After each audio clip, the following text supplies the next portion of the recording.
করতেছে, ওই মালিকের যদি শুকরিয়া আদায় না করি তাহলে ওই মালিক কি বেজার হবে না? সবাই বলে হবে কি হবে না? এই জন্য হার হালতে সদা সর্বদা সব সময় আল্লাহ তাআলার শুকর আদায় করব। আল্লাহ তাআলার যত জিকির করবা ততই পেলা। শুয়ে রয়েছ, কোরআন শরীফ তেলাওয়াত করো, জিকির করো, জিকির করতে করতে ঘুমিয়ে যাও, যতটা সুবহানাল্লাহ বলবা ততটা সওয়াব পাহাড় পরিমাণ হতে থাকবে।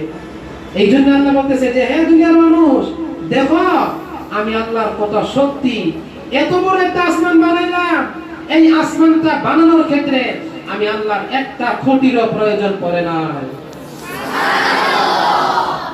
আল্লাযী খালাকা সাবআ সামাওয়াতি তিবাকা, শুধু একটা আসমান না, এক আসমানের পরে আরেক আসমান, এরকম ভাবে ধাপে ধাপে 7টা আসমান আমি আল্লাহ বানাইছি।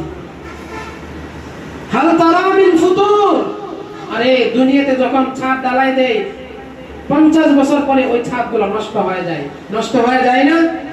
ফাটল ধরে যায়, ছাদের খোসাগুলো পড়তে থাকে। হাল তারা মিন ফুতুর, আমি এত বছর হয়ে গেছে আসমান বানাইছি, মিন ফুতুর, একটা ফাটল দেখাও, একটা ক্রুদ, একটা দোষ দেখাও যে আমার আসমান ভেঙে গেছে। আসমান কোনদিন ভেঙে গেছে?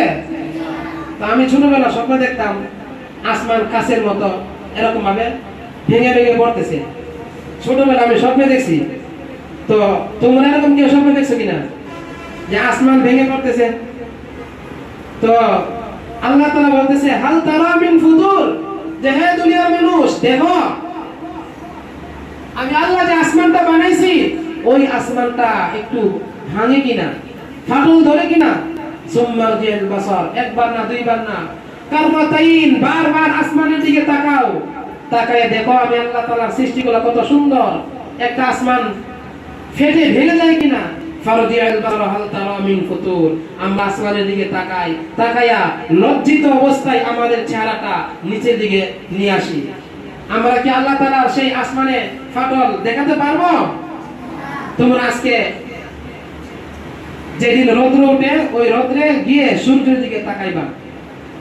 তুমি যে এত দুর্বল, সামান্য একটা সূর্যের দিকে তাকাইতে পারো না। সূর্যের দিকে তাকাইতে পারো? কেউ সূর্যের দিকে তাকাইতে পারো? তাহলে তুমি এত দুর্বল হয়ে কিভাবে এত অহংকার করো? সামান্য আল্লাহ তাআলার একটা যে সৃষ্ট মাখলুক সূর্য, ওই সূর্যের দিকে তাকাইতে পারো না, আবার অহংকার করে চলো।